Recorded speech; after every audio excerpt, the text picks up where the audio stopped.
Muy bien, pues abrimos nuestras Biblias o encendemos nuestros móviles, ¿no? Se dice ahora, en Proverbios capítulo 7. Proverbios capítulo 7.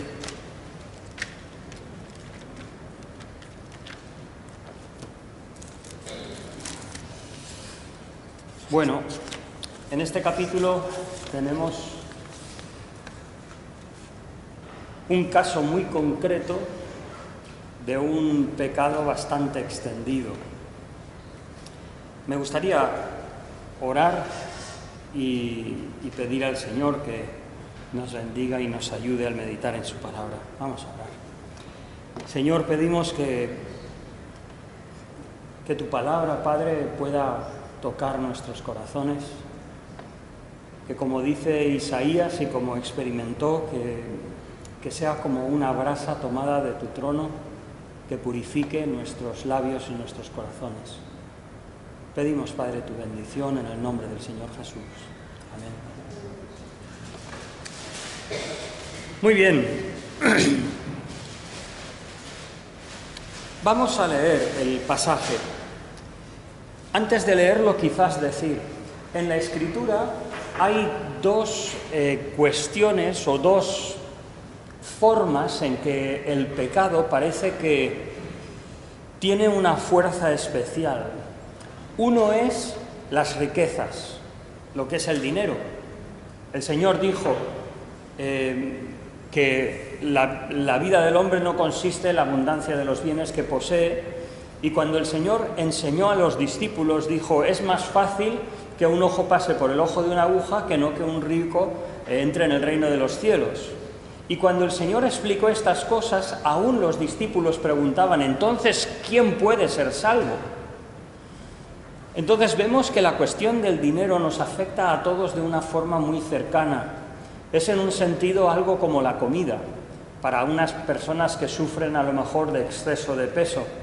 Es difícil porque tú tienes que comer todos los días y entonces de alguna manera te topas con la tentación como mínimo 3 veces al día. Con el dinero es parecido porque no podemos vivir sin dinero. Necesitamos dinero, trabajamos por dinero, queremos ser honestos con nuestro dinero, queremos pagar nuestras deudas, etcétera, etcétera. Entonces vivimos con ello y es algo que tenemos que vigilarnos constantemente. Pero hay otro tema que la Escritura también habla de una forma que parece que las personas somos bastante vulnerables, y es a la moralidad, a la moralidad.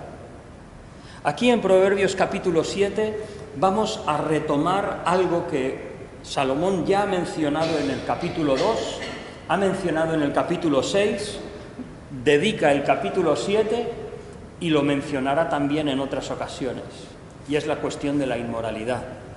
En realidad lo que hace Salomón es tratar un ejemplo concreto que tiene que ver, por una parte, con un joven simple, sin entendimiento, y por otra parte, con la mujer extraña, la mujer ajena. Entonces, es un ejemplo concreto, pero creo que también nos recuerda y nos habla de que la voluntad del Señor, como dice Primera de Tesalonicenses capítulo 4, la voluntad de Dios es vuestra, dice el apóstol Pablo, vuestra santificación, que os apartéis de fornicación, explica el apóstol en cuanto a qué se refería concretamente con santificación. La voluntad de Dios es vuestra santificación, que os apartéis de fornicación, que ninguno agravie ni defraude en nada a su hermano. Pero bueno, vamos a leer entonces Proverbios capítulo 7 y trataremos algunos trazos de cómo es este problema que quizás podríamos decir es para los jóvenes, ¿no? Pero os quiero decir, por ejemplo, nosotros en nuestra experiencia en trabajar iglesias, en fundar iglesias, Rosa podría recordar también, igual que yo, una mujer que fue una de las primeras convertidas en un lugar donde estuvimos. No vino al Señor por medio nuestro, sino por una pareja que estuvo antes de nosotros. Una mujer que fue columna de la iglesia, su marido, una persona que se oponía directamente al Evangelio, y bueno, se burlaba, y después de 3 años de batallar, de resistirse, acepta al Señor. Tuvieron varios problemas en el matrimonio, pero una cosa que sucedió es que ella empezó a trabajar en un todo a 100, un bazar, donde se hizo amiga de otra mujer.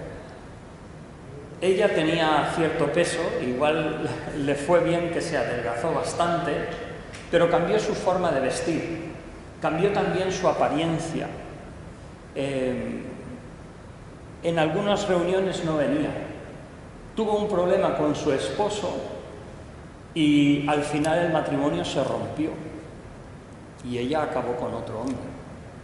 Entonces dices, bueno, sí, esto nos habla de un joven falto de entendimiento, pero tengamos cuidado. Como Salomón dice, aún hasta al final, dice, a muchos ha hecho caer heridos. Y este herido no es por un rasguño, sino habla de una herida de guerra, una herida profunda. Y aún los más fuertes han sido muertos por ella.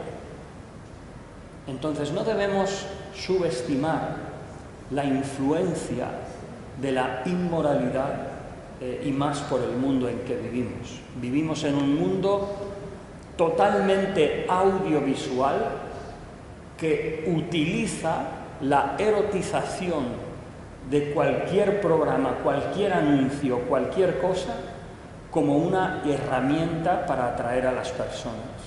Entonces, creo que no debemos ser ignorantes de este pecado que afecta a nuestro mundo y que nosotros debemos guardarnos. Dejarme leer el pasaje entero. Son 27 versículos, pero bueno, qué buena es la lectura de la palabra, ¿verdad? Acordaros de aquel momento en que en el monte Ebal y Gerizim leyeron toda la ley, todo el Pentateuco de una sentada. O sea, que un capítulo no está mal. Hijo mío, guarda mis razones y atesora para ti mis mandamientos. Guarda mis mandamientos y vivirás. Y guarda mi enseñanza como a la niña de tus ojos. Átalos a tus dedos, escríbelos en la tabla de tu corazón. Di a la sabiduría, tú eres mi hermana, y llama parienta a la inteligencia, para que te guarden, este es el caso concreto, de la mujer ajena, de la extraña que suaviza sus palabras. Y ahora viene el ejemplo concreto. Miraba yo por la ventana de mi casa, a través de mi celosía, cuando vi entre los ingenuos, o dice, esta es la versión 95, la versión 60 dice los simples. Observé entre los jóvenes a un joven falto de sensatez. Pasaba él por la calle junto a la esquina e iba camino de la casa de ella, al atardecer, cuando ya oscurecía y caía la oscuridad y las tinieblas de la noche. En esto, una mujer le sale al encuentro, con atavío de ramera y astucia en el corazón, alborotadora y pendenciera, o también podríamos traducir, como está en otras versiones, rencillosa. Sus pies no pueden estar en casa. Unas veces está en la calle y otras veces en las plazas, al acecho en todas las esquinas. Se asió de él y lo besó. Con semblante descarado le dijo: sacrificios de paz había prometido, hoy he cumplido mis votos. Por eso he salido a encontrarte, buscando con ansia tu rostro, y te he hallado. He adornado mi cama con colchas recamadas con lino de Egipto. He perfumado mi lecho con mirra, áloes y canela. Ven, embriaguémonos de amor hasta la mañana y disfrutemos de amores. Porque, literalmente, el hombre no está en casa. Se ha ido a un largo viaje, La bolsa de dinero se llevó en la mano y no volverá a su casa hasta la luna llena.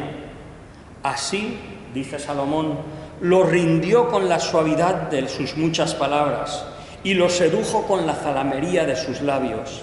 Al punto se marchó tras ella. Como va el buey al degolladero, o como va el necio a la prisión para ser castigado, como el ave que se arroja contra la red sin saber que va a perder la vida, hasta que la saeta traspasa su corazón. Ahora pues, hijos, escuchadme, estad atentos a las razones de mi boca, no se desvíe tu corazón a los caminos de ella, no yerres en sus veredas, porque a muchos ha hecho caer heridos y aún los más fuertes han sido muertos por ella. Camino del Seol es su casa, que conduce a las cámaras de la muerte. En este capítulo podemos ver tres partes.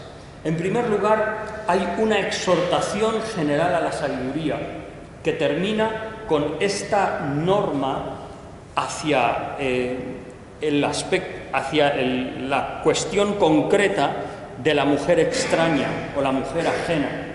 Y después aparece, como hemos dicho, el ejemplo y finalmente otra vez Salomón da una exhortación. Bien, en primer lugar, ¿a qué llama Salomón cuando dice guarda mis razones, atesora, guarda, átalos a tus dedos, escríbelos a la tabla de tu corazón, di a la sabiduría, tú eres mi hermana? En primer lugar está hablando de proteger algo que es valioso y menciona varias veces este verbo guardar. Una vez menciona atesorar. Menciona ese cuidado como si fuera la niña de nuestros ojos. Qué difícil es cuando alguien te está enredando en el ojo. Recuerdo cuando tuve un problema y estuvimos en el médico, al principio, qué mal. Yo soy muy malo para que me toquen los ojos. Al final no, porque ya estaba anestesiado y tal y cual. Pero qué mal. Pues de esa manera tenemos que guardar el corazón. Y luego dice Salomón, di a la sabiduría, tú eres mi hermana, y llama parienta a la inteligencia. O sea, Salomón lo que está hablando es que debemos preparar el corazón para cuando llegue la tentación. No podemos pensar que podemos simplemente andar como si no pasa nada y ya está. La Escritura nos dice que nuestro adversario, el diablo, anda cual león rugiente alrededor de cada uno de nosotros para ver a quién puede devorar. La tentación está ahí. Y entonces Salomón lo que dice es, prepara tu corazón. Dice, por ejemplo, acerca de algunos reyes de Israel, la Escritura, Roboam y otros que le siguieron, que hicieron lo malo, comillas, porque no dispuso su corazón para buscar a Yahvé. O sea, reyes que hicieron lo malo porque con antelación no habían dispuesto su corazón y determinado en su corazón cuál iba a ser su actitud. Qué importante es entonces cuando nosotros que conocemos al Señor, que hemos llegado a un punto de saber cuál es su voluntad, determinar que pase lo que pase, esto es lo que voy a hacer, que la gracia de Dios me ayude. Pero esa determinación, fíjate, di a la sabiduría, tú eres mi hermana. O sea, eres alguien de mi familia con quien estoy unido para siempre, como una hermana. O dice, a la inteligencia llámala parienta. Eso es, decanta tu corazón. Di dónde estás.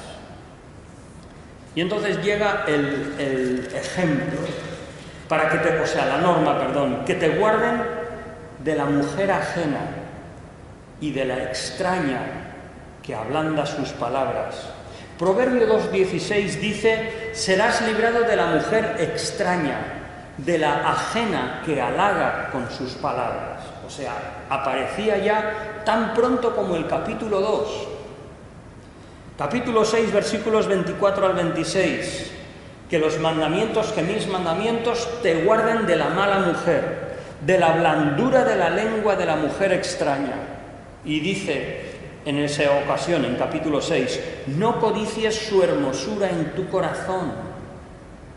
O sea, no albergues una afección interior que aunque los demás no vean, está ahí. Ni ella te prenda con sus ojos. Porque a causa de la mujer ramera el hombre es seducido a un bocado de pan. Aquí pone en paralelo tanto la mujer ajena, la extraña o la mujer ramera. Una de las cosas que me llama la atención es que la forma de hablar que hay aquí de la mujer extraña, lo que nos hace entender es que la vida sexual tiene lugar con tu mujer o con tu marido. Si no tienes mujer o no tienes marido, no debes acceder a ese tipo de intimidad o de vida. Lo que pertenece, una vez oí lo más sabio que he escuchado nunca en cuanto a una relación de noviazgo. Lo escuché yendo con un coche, no me acuerdo de dónde venía, en un coche en Estados Unidos, lo escuché de una mujer. Y esta mujer creyente, en un programa de radio creyente, dice, hay ciertas caricias, expresiones de uno al otro, porque la pregunta era de una madre o un padre que dice, oye, ¿cómo digo a mis hijos lo que está bien o lo que está mal en una relación de noviazgo? ¿Qué pasa? ¿Que simplemente dos novios cuando están juntos pues se dejan llevar? Como decía una vez un hermano que predicaba a los jóvenes, dice, ¿qué pasa? Que como siempre el chico es llevado más allá hasta que la chica le diga hasta aquí. ¿Es así como los creyentes debemos de funcionar? No. En lo que son expresiones de cariño de un novio a su novia o de la novia al novio, hay un terreno donde ya no es mero afecto, donde ya no es una expresión de cariño. Entramos en el terreno de lo sexual. Pues eso debe estar en el matrimonio. Antes no. A veces se hacen estudios para los jóvenes y se dice, bueno, mira, hay una progresión desde coger la mano a tu novia hasta consumar un matrimonio, ¿no? Y hay todo, entonces tú te tienes que controlar para que no aceleres demasiado y todavía te faltan 2 o 3 años de noviazgo y has llegado casi al borde de tener una relación sexual. Creo que eso es peligroso. Porque no estoy seguro que nosotros, y con mucho cariño a los jóvenes, yo también he sido joven, pero como jóvenes no tenemos suficiente autocontrol para poder dosificar. Creo, como digo, que lo más sabio que yo he oído es que hay ciertas expresiones de amor que ya no es afecto, sino forma parte de la vida sexual. Y eso no debe estar presente en una relación de noviazgo, o si no, lo que supondrá es defraudar, como dice 1 Tesalonicenses 4, defraudar o agraviar. ¿En qué sentido? En que prometes o provocas más de lo que legítimamente puedes satisfacer. ¿Entendéis? Provocas más de lo que legítimamente puedes satisfacer. Pero bueno, aquí llegamos a la mala mujer o la mujer ajena. Dice, mirando por la ventana, por la celosía. O sea, está hablando de un observador que contempla con objetividad. O sea, que la presencia del observador no coarta ni influye a este joven. Este joven funciona como si nadie le estuviera viendo. Y el observador está mirando a través de una celosía, donde él puede ver, pero él no es visto. Y entonces dice que entre los simples, el simple de Proverbios, no es una persona sencilla, sino que habla de personas frívolas, que no dan importancia a las cosas, personas descuidadas o que son fácilmente guiadas a un lado o a otro. Una persona que no tiene una posición formada, sino que puede ser llevado al mal o llevado al bien con facilidad. Además de ser simple, este joven era falto de entendimiento. Hablamos que es vulnerable por su falta de sabiduría. No es capaz de tener el sentido común para ver cuándo está en peligro. Discernimiento se entiende como, comillas, una mente equilibrada por la gracia de Dios. Es la forma más alta del sentido común santificada por una piedad genuina, según Zane Davison. O sea, este sentido desde la comunión con Dios de lo que es mejor, este joven no lo tiene. En un sentido, por eso, me da la sensación que nuestros jóvenes están necesitados de eso, por la propia juventud, porque no han tenido el tiempo de madurar, no han tenido la experiencia y están vulnerables a este tipo de tentaciones. Ahora, vamos a ver un poco más qué le pasa a este chico. Este chico que evidentemente parece no escuchar el consejo de los padres, se convierte en compañero del insensato, no considera las opiniones de los sabios, es negligente en quien lo instruye y vive o se rinde a gratificaciones sensuales. Pero bueno, dice que pasaba por la calle, junto a la esquina, e iba camino a la casa de ella. Probablemente está hablando de que, primero, iba sin propósito, iba ocioso. Dice que de Sodoma la riqueza, el ocio, fueron cosas que llevaron a Sodoma a ese pecado donde estuvo. Y aquí tenemos un joven que está por la calle y no tiene nada que hacer. Sin propósito, ocioso. Por otra parte, va solo, no va con amigos, no va con personas que pueden estar con él. No, él va solo, va rumbo a un peligro que él no discierne.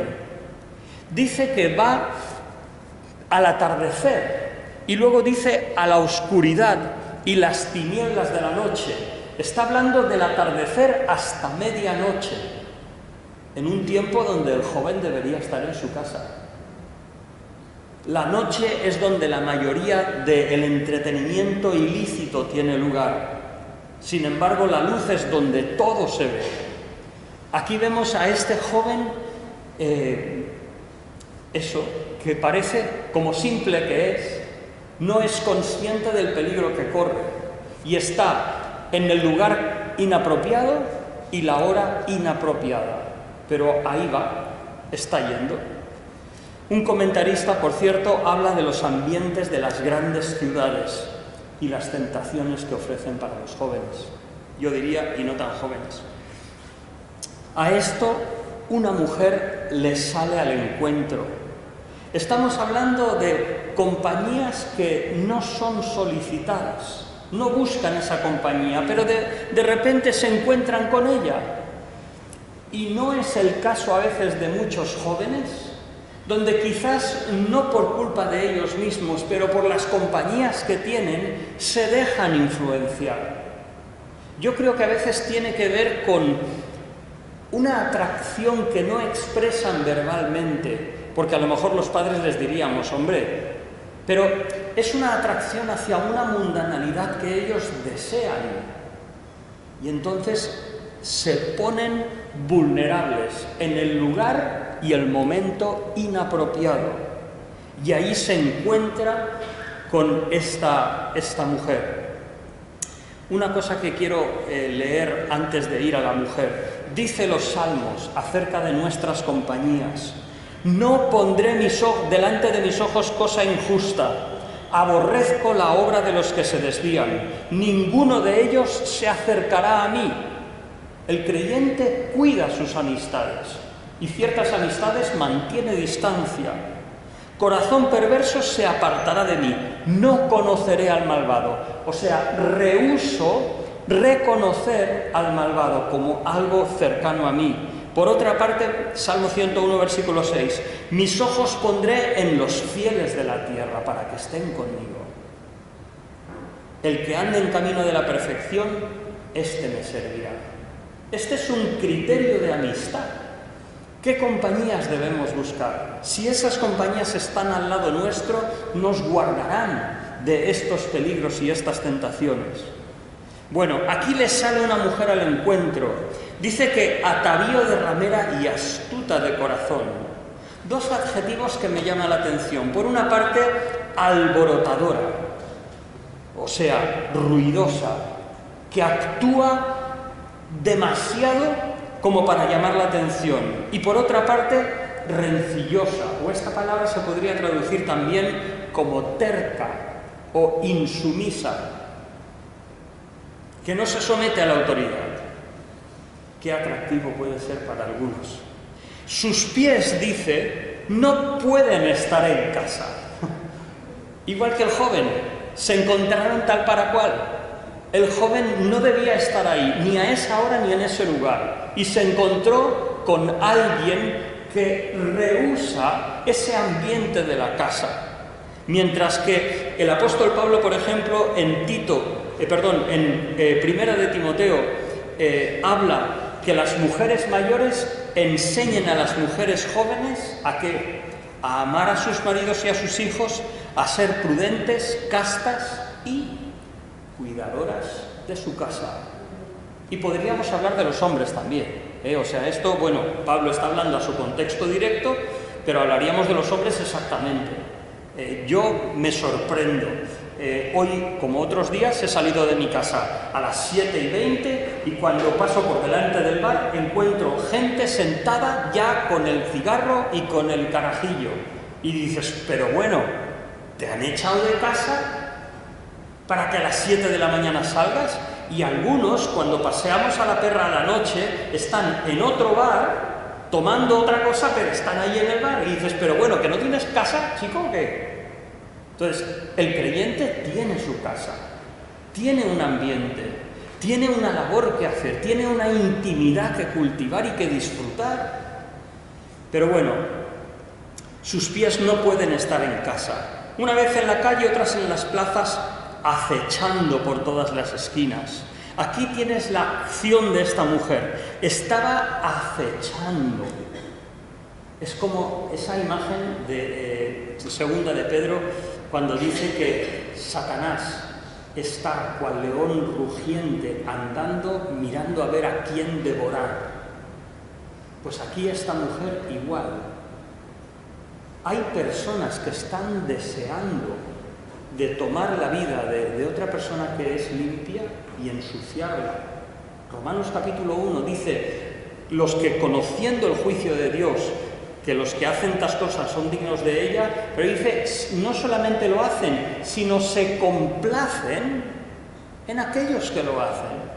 O sea, hay personas que les irrita que hayan personas limpias o puras, y solamente por la satisfacción de verlos caer, pueden acecharlos. Dice que asió de él y lo besó, con semblante descarado. Le dijo, sacrificios, como dice, de paz había prometido y hoy he cumplido mis votos. Fíjate, una mujer extraña que aún tiene sacrificios. Esto es cuando el pecado se viste de moralidad. Cuando dices, no, nosotros es que nos queremos, no nos casamos pero nos queremos. ¿Hay alguna virtud en eso? No. Si realmente te quieres, cásate. Y si no, pues espera. ¿Cuál es el problema? No, sí. A ver, y pasa un mes, 2 meses, 1 año, 2 años. Pues no. O sea, Antes del matrimonio, vivir juntos es fornicación. Después del matrimonio es gozo legítimo, lícito. Como dice Hebreos, honroso es a todos el matrimonio y el lecho sin mancilla. Es honroso cuando es el matrimonio, pero fuera del matrimonio, no. Entonces, ¿cuál es el problema? ¿No lo entendemos? No sé. No todo el mundo lo entiende tan fácil, porque parece a veces como que es virtud. No, bueno, no, si nos vamos a casar pronto, dicen algunos jóvenes, entonces, ¿por qué esperar? No, si es que nos cuesta conseguir ciertos papeles, y ¿por qué esperar? O no, ¿es que qué?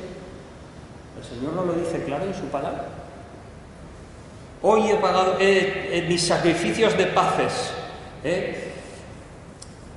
Bueno, he salido a encontrarte, fíjate la oportunidad, ¿no? El interés que tiene por él, por el joven. Hoy he salido a encontrarte buscando diligentemente tu rostro. ¡Qué pobre, qué pobre! Ella estaba por las calles acechando al que saliera, ya encontraba a este y lo está engatusando como un lelo. Estaba buscando diligente tu rostro, te he hallado. De verdad, que el Señor nos ayude a ver detrás de este tipo de tentaciones esta cara, esta falsedad. He adornado mi cama con colchas recamadas con cordoncillo de Egipto. He perfumado mi cámara con mirra, aloes y canela. Está hablando de mucho dinero. O sea, no veas, qué lujo, qué ocasión. Ven, embriaguémonos de amores, alegrémonos en amores. Llega un momento donde la mujer le descubre su falsedad y pecado, porque el hombre no está en casa. Aquí claramente le declara que esto es pecado, pero ya lo ha conquistado, ya lo ha engatusado, se ha ido, no hay peligro de ser sorprendido. No pasa nada. ¿Qué problema hay? No pasa nada. Tú puedes hacer esto y no te preocupes, que no pasa nada. Aquí nadie ve nada. ¡Qué falso! Sin embargo, la sabiduría, Salomón dice, lo rindió.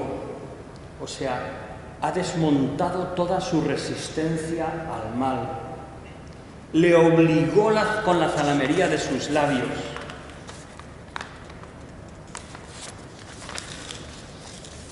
Hay una cita que me ha gustado. Dice, buenas palabras pueden obrar mucha virtud, pero mentes corruptas se prueban a menudo como más inteligentes en persuadir al pecado, porque la naturaleza humana está depravada y solo necesita una tentación para llevar a las personas a la práctica del peor de los males.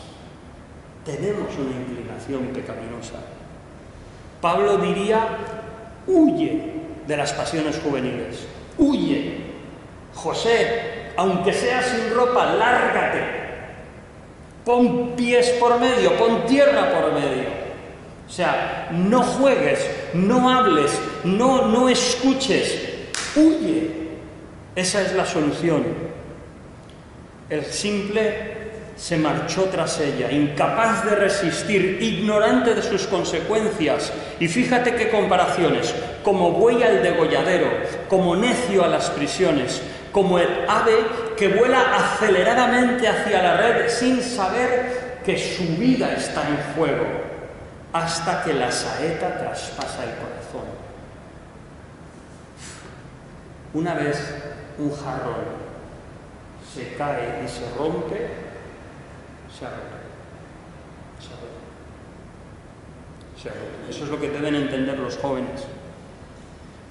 La ignorancia o falta de entendimiento del joven no le mitiga la caída. Le lleva inexorablemente hasta la misma muerte. La mujer, Eva, en Génesis 3, vio que el fruto era bueno para comer. No lo había probado, pero ya estaba convencida. Y cuando lo comió, comió muerte. Así es el pecado y esto también. Hijos, oídme, no se aparte tu corazón a sus caminos, no hierres en sus veredas. A muchos ha hecho caer heridos. O sea, cuidado, cuidado. Aún los más fuertes. Entonces, no podemos jugar con esto. No podemos jugar porque se encenderá un fuego dentro de nosotros que nos consumirá. Conclusión. Para los jóvenes o mayores, preparemos nuestro corazón, dispongámonos a hacer lo correcto. En cuanto a la moralidad, asegura tú y yo aseguro mi disposición de apartarnos de toda fornicación. O sea, no queremos dobles tintas, o sea, queremos claridad. No vamos a estar pensando mal de cualquier cosa, por favor, eso tampoco. O sea, pensemos en algo natural. Si, yo qué sé, no tengas malas sospechas de alguien que te saluda, no, tengo un corazón sencillo. Pero en cuanto detectes algo que no es correcto, actúa. Debemos denunciar las malas influencias. Dice la Escritura, no participéis de las obras infructuosas de las tinieblas. Y esta es una de ellas, sino más bien reprendedlas. Cicerón. Bueno, antes dejadme, lo siento, me he pasado un poquito de la hora porque hemos empezado un poquito tarde, pero dejadme dos cosas. Una ilustración. Nosotros vinimos de Estados Unidos y vinimos del Instituto Bíblico. Estábamos tan enfocados en las cosas del Señor que una vez le dije a Rosa, ¿por qué no vamos a ver una película al cine? Y entonces fuimos a ver una película y entonces se hablaba mucho del paciente inglés, ganó varios Oscars y no sé qué y no sé cuántos. Y entonces dice, bueno, vamos a ver el paciente inglés, ¿no? Y estuvimos viendo el paciente inglés. Y yo digo mi sensación, igual ella os la diría también, ¿no? Pero, bueno, aquello que te va enredando el argumento y a la salida, digo, pero si es un adulterio, es la historia de un adulterio. Que no me hablen de buena película, que no me hablen de... Está justificando un adulterio y una venganza. No tengo nada que ver ahí. Creo que no hemos vuelto a ir al cine nunca más. Porque siempre al final te cuelan por una o por otro adulterios, fornicaciones. Pero seamos claros, hermanos. O sea, al pan, pan y al vino, vino. O sea, claridad. No participéis en las obras infructuosas de las tinieblas, sino antes bien reprendedlas. Y termino con esto. Dijo Cicerón. ¿Sabéis quién era Cicerón? Un filósofo, ni siquiera creyente. Dice, me río porque me acuerdo de Erasmo que decía Sócrates, ora por nosotros. Entonces, decía Sócrates, ora por nosotros porque la Iglesia estaba tan corrompida que recurría a los filósofos como modelos de virtud. Pero bueno, Cicerón es un modelo de virtud de la Grecia clásica, siglos antes de Cristo, y dice, no hay un mal más pernicioso que la lujuria del placer sensual. Es la fuente fértil de cualquier crimen detestable y es el enemigo peculiar del alma divina e inmortal. Si esto lo dice un incrédulo, más claro lo tenemos que tener nosotros. Que el Señor nos ayude y que seamos sabios y claros en este mundo tan inmoral